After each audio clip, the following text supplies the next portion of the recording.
आज की स्टोरी है रूम नंबर 1046 में रोनाल्ड ओवेन की क्रीपी मौत की कहानी। मेरी रिकमेंडेशन है कि आप अगर एक मैच्योर ऑडियंस हो तभी इस वीडियो को देखिए, क्योंकि इस वीडियो में मैंने वो सब डिटेल्स भी कवर किया है जो शायद कुछ व्यूअर्स के लिए एप्रोप्रिएट ना हो। 2 जनवरी 1935 वेडनेसडे 1:20 PM एक आदमी जिसने अपना नाम बताया रोनाल्ड ओवेन होटल प्रेसिडेंट में चेक इन किया Kansas city room number 1046। Witness का कहना था उसका एज 20 to 35 इयर्स के बीच, ब्राउन हेयर, कान के ऊपर स्काल्प में एक निशान और कॉलीफ्लावर ईयर, ब्लैक कोट पहना था वो।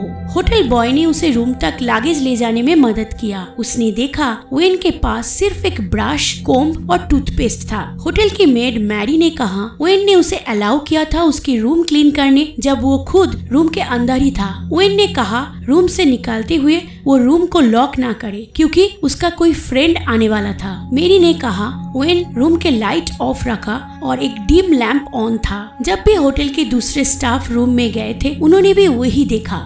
मेरी ने पुलिस को स्टेटमेंट दिया। उसके मुताबिक ओवेन किसी बात से परेशान था या फिर डरा हुआ, इसीलिए वो हमेशा रूम की लाइट्स ऑफ रखता था। 4 बजे मेरी क्लीन टॉवल्स लेके आई। ओवेन बेड के ऊपर अंधेरे में लेटा हुआ था, फुल सूट में, और रूम का डोर अनलॉक्ड। टेबल के ऊपर एक नोट लिखा था, Don I will be back in 15 minutes, wait. Next day 3 जनवरी मेरी रूम क्लीन करने आई 10:30 AM। उसने नोटिस किया दरवाजा बाहर से लॉक्ड था। शायद ओवेन रूम से बाहर गया होगा लॉक करके। सरप्राइजिंगली ओवेन रूम के अंदर ही था, अंधेरे में बैठा हुआ, मतलब किसी और ने बाहर से रूम को लॉक कर दिया था। मेरी रूम के अंदर ही थी। तभी ओवेन ने एक फोन कॉल रिसीव किया और कहा no I don't want to eat, I am not hungry, I just had breakfast. उसने फिर रिपीट किया no I am not hungry. मेरी 4 बजे वापस आई फ्रेश टॉवल देने। उसे 2 लोगों की बात सुनाई दी। उसने जब नॉक किया तब रफ वॉइस में किसी ने कहा Who is it? उसने जब कहा कि वो फ्रेश टॉवल देने आई है, उस आदमी ने जवाब दिया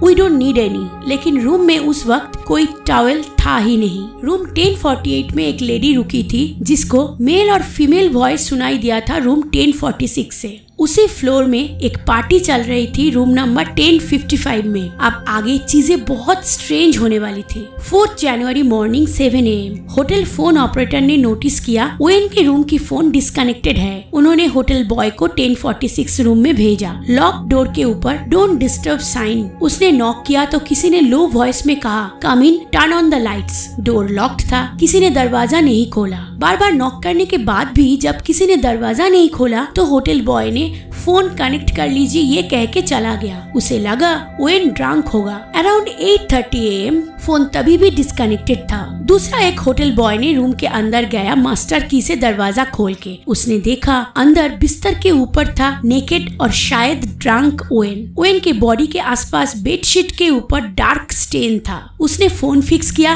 और चला गया। 10:30 to 10:45 AM फोन फिर से डिस्कनेक्टेड किया गया। दूसरे एक होटल बॉय को भेजा गया। उसने जब अंदर गया तो देखा एक हॉरिफिक सीन। उसका पुलिस स्टेटमेंट था उसने जब रूम में गया ये आदमी डोर से 2 फीट दूर अपना घुटने और एल्बो के सपोर्ट से अपना सिर पकड़ के बैठा था। उसके सिर पे खून था। उसने लाइट ऑन किया, दीवार के चारों तरफ खून, बेड और बाथरूम में भी। डर के वो रूम से भाग गया। ओवेन के बॉडी पे बहुत सारी इंजुरीज थे। उसके गला, हाथ और पैर बंधा गया था। ऐसा लग रहा था कि उसे टॉर्चर किया गया। सीलिंग पे भी खून था। उसके सिर पे बार बार मारा गया था। उसके स्काल फ्रैक्चर था। छाती पर बार बार चाकू से वार किया गया था। उसका लंग पंक्चर हो गया। गले के आसपास चोट के निशान। ऐसा लग रहा था कि उसका गला दबाया गया। सरप्राइजिंगली ओवेन तब भी जिंदा था। डिटेक्टिव ने जब पूछा कि क्या कोई और रूम में था, ओवेन ने कहा नोबडी। वो बात करने की हालत में नहीं था और नॉट फुल्ली कॉन्शियस। उसने कहा कि मैं बाथटब के ऊपर गिर गया था। इसके बाद वो सेंसलेस हो जाता है और उसे हॉस्पिटल ले जाया गया। डॉक्टर्स के अनुसार ओवेन के बॉडी के ऊपर जो चोट के निशान थे वो 6 से 7 घंटे पहले हुए थे।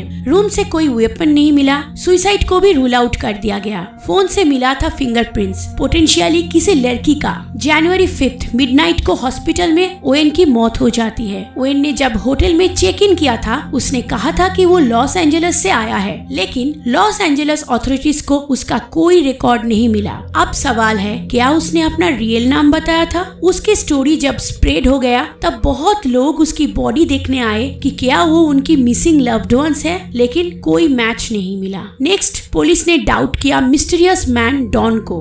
ओवेन ने कई बार उसका नाम लिया था। क्या डॉन वही आदमी था विद दैट रफ वॉइस जो मेरी ने सुना था? पुलिस सर्च से कोई रिजल्ट नहीं आया। मार्च 3 को ओवेन की फ्यूनरल प्लान किया गया। फ्यूनरल होम को एक अनजान आदमी की कॉल आया जिसने कहा कि वो ओवेन की फ्यूनरल की पूरा खर्चा उठाएंगे। मार्च 23 एक न्यूज़पेपर में रैप करके पैसा भेजा गया फ्यूनरल होम में। फूल भी भेजा गया था और उसके साथ एक कार्ड जिसमें लिखा था लव फॉरएवर लुइस। 1.5 साल बाद 1936 में रूबी ओगल्ट्री को अमेरिकन वीकली पीस से ओवेन की केस के बारे में पता चला। मैगजीन में देखने के बाद रूबी ने आइडेंटिफाई किया कि ओवेन उसी का बेटा है जो बर्मिंघम छोड़ा था 1934 में। ओवेन का एक्चुअल नाम आर्थेमस ओगल्ट्री और वो सिर्फ 17 साल का था। रूबी को उसने 3 लेटर भेजा था 1935 को जो ओवेन की डेथ के बाद डिलीवर हुआ। वो लेटर टाइप्ड था जो काफी सस्पिशियस है क्योंकि आर्थेमस को टाइपिंग करना नहीं आता।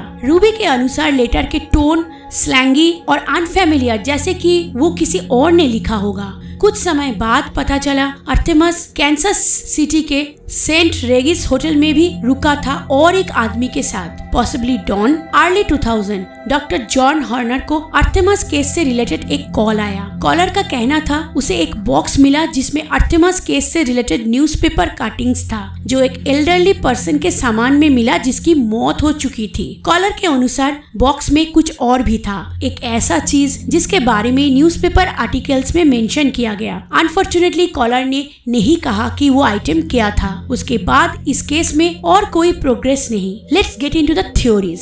फर्स्ट थ्योरी, डॉन नाम का वो आदमी ने अकेले ही आर्थेमस को होटल रूम में मारा था। आर्थेमस एक दूसरे होटल में भी एक आदमी के साथ रुका था, पॉसिबली डॉन। ये वही आदमी था जिसका रफ वॉइस मेरी को सुनाई दिया। अगर ये थ्योरी सच है, पुलिस को क्यों डॉन के बारे में कोई इन्फॉर्मेशन नहीं मिली? सेकंड थ्योरी, अननोन डॉन अकेले नहीं था। ये थ्योरी के अगेंस्ट एविडेंस था एलिवेटर ऑपरेटर चार्ल्स ब्लॉकर का ऑब्जर्वेशन। मर्डर नाइट उसने कहा एक हाई क्लास लेडी को 10th फ्लोर पे जाते हुए। वो lady around 135 pound weight, 5 feet 6 inch tall, dark hair.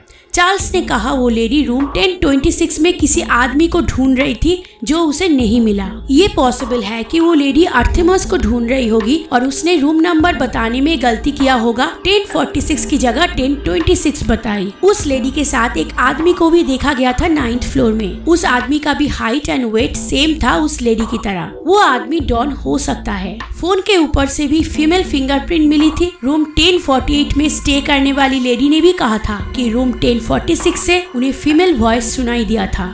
ये पॉसिबल है ये लेडी और डॉन मिलके आर्थेमस को मारा था। थर्ड थ्योरी, ये थ्योरी वो सब आर्टिकल्स पे बेस्ड है जो आर्थेमस के मौत के बाद सामने आया। आर्थेमस को मारा गया था क्योंकि वो अपने फियांसे के साथ अनफेथफुल था। जिस आदमी ने ओवेन की फ्यूनरल का एक्सपेंसेस भेजा था उसने ये भी कहा कि मेमोरियल पार्क सिमेट्री में उसकी फ्यूनरल किया जाए और मैं अपनी सिस्टर के लिए ये सब कर रहा हूँ। शायद आर्थेमस ने रूम 1046 में उसकी फियांसी के साथ ब्रेकअप किया था और उसके बाद ही मिस्टीरियस मैन और हाई क्लास लेडी मिलके उसका मर्डर कर दिया। आज तक ये पता नहीं चला होटल रूम 1046 में क्या हुआ था। क्या उसने अपनी फियांसी को चीट किया था? The case still remain unsolved.